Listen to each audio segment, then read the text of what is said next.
네, 한수영 기자와 좀 더 이야기 나눈 후에 리포트 다시 이어가도록 하겠습니다. 네, 한 기자, 지금 보니까 여성들의 공포와 분노가 인터뷰에서 많이 느껴지는 것 같아요. 근데 이 부분도 좀 짚고 넘어가야 될 것 같아요. 지난 집회에서 이 문 대통령을 좀 심하게 비하하는 부분도 좀 있었고요. 그래서 지나치게 과격하다, 또 이 시위의 본질을 좀 흐리는 거 아니냐, 이런 의견들도 좀 있었거든요.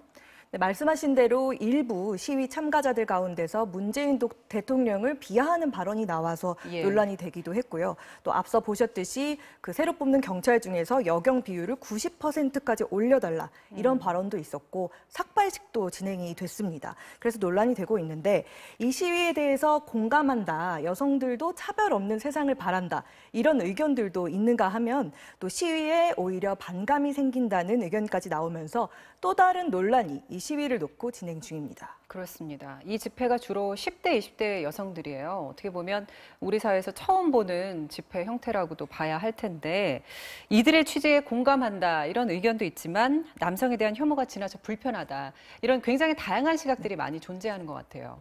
네, 맞습니다. 그래서 여기에 대해서 김부겸 행자부 장관 그리고 정현백 여성가족부 장관도 의견을 표출을 했고요.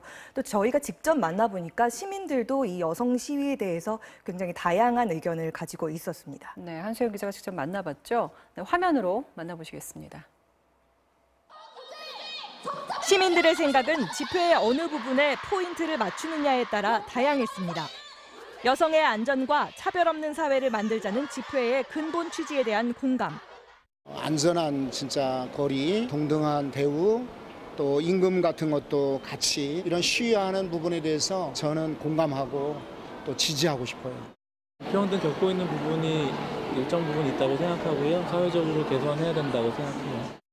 공감은 하지만 방식이 과격했다는 의견 속에는 갈수록 규모가 커지는 시위의 공감대 확산을 위한 주최 측의 노력을 당부하는 목소리도 함께 담겼습니다.